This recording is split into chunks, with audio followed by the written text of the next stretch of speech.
तो आज हम पढ़ेंगे शासक किस किस वंश के कौन कौन शासक रहे हैं। ठीक है, तो उसके लिए एक ट्रिक रहती है, गुलाब खिले तो सांस लो। गुलाब से हो गया गुलाम वंश, खिले से हो गया खिलजी वंश, तो से हो गया तुगलक वंश, और सांस से हो गया शहद, और लो से हो गया लोधी वंश। अब हम देखते हैं इसके शासक। तो उसके लिए एक ट्रिक होती है, जैसे ऐबक जल गया खिबो से, तो ऐबक का मतलब कुतुबुद्दीन ऐबक, जल से जलालुद्दीन, गया से गयासुद्दीन, और खिबो से खिजर खान, और बो से बहलोल लोधी।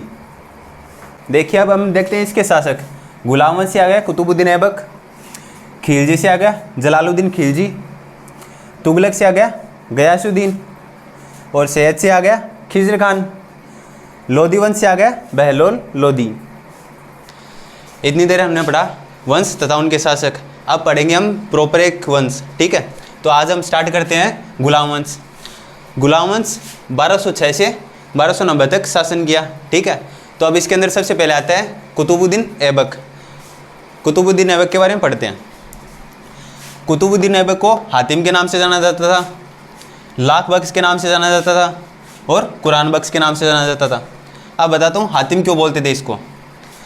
ये लोगों की मदद करता था, बहुत ज़्यादा मदद करता था, लेकिन तब इसको हातिम बोले। लाख बख्श ये लोगों को दान बहुत देता था, लाखों रुपए में दान दे देता था, तब इसको लाख बख्श की उपाधि मिली। और कुरान बख्श, इसको संपूर्ण कुरान याद थी, तब इसको कुरान बख्श भी बोलते हैं। अब इसके गुरु के बारे में बताता हूँ मैं आपको।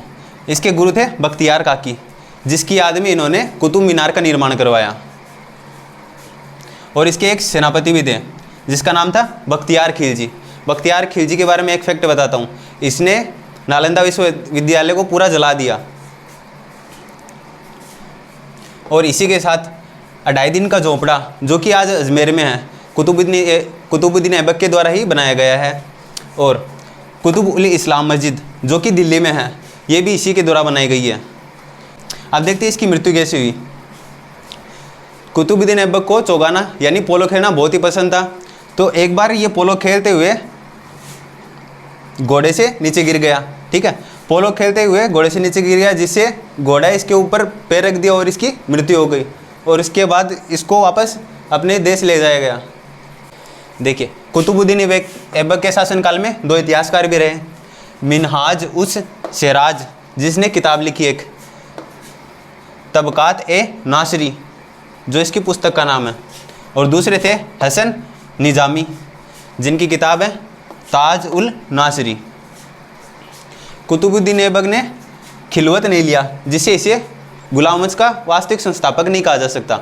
खिलवत क्या होता है? यह एक प्रकार की डिग्री होती है जो खलीफा से लेनी पड़ती है, जिससे राजा की पदवी मिलती है। अब मैं आपको बताता हूँ खलीफा क्या होता है। खलीफा धर्मगुरु होते हैं, जिससे जाकर ये, अगर आप ये डिग्री लोगे तो आपको राजा बना दिया जाएगा। देखिए, गुलाम वंश में हमने पढ़ा कुतुबुद्दीन ऐबक, उसके बाद आए आराम शाह। कुतुबुद्दीन ऐबक की मृत्यु के बाद आए आराम शाह, जिन्होंने 1210 से 1211 तक शासन किया, यानी 1 साल शासन किया। उसके बाद आए इल्तुतमिश, क्योंकि आराम शाह अयोग्य थे, उसके बाद इल्तुतमिश ने पदवी धारण की। ठीक है, इल्तुतमिश ने 1211 से 1236 तक शासन किया। अब अपने शासनकाल के दौरान इसने क्या क्या किया, लेकिन शासनकाल से पहले ये क्या थे वो मैं आपको बताता हूँ। शासनकाल से पहले ये एक सूबेदार थे, जो यूपी के बदायूं ज़िले में थे राजा बनने से पहले। और अपने राजा बनने के बाद इसने अपने शासनकाल में क्या क्या किया। सबसे पहले इन्होंने राजधानी को लाहौर से दिल्ली लेकर आए, और अपने शासनकाल के दौरान इन्होंने 2 सिक्के भी जारी किए। पहला सिक्का है जीतल, जो तांबे का बना होता है। दूसरा है टाका, जो चांदी का बना होता है।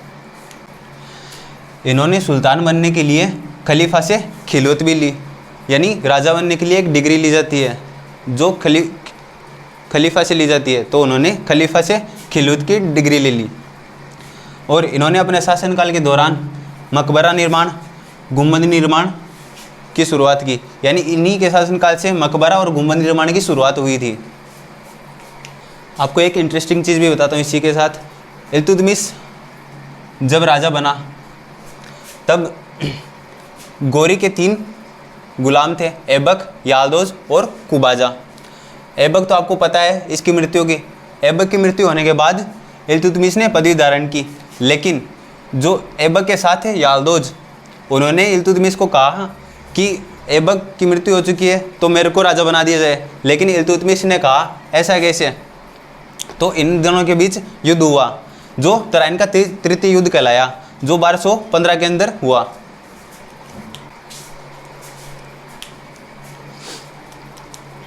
इल्तुतमिश ने अपने शासनकाल के दौरान एक चीज़ अच्छी की, एकता प्रथा चला दी।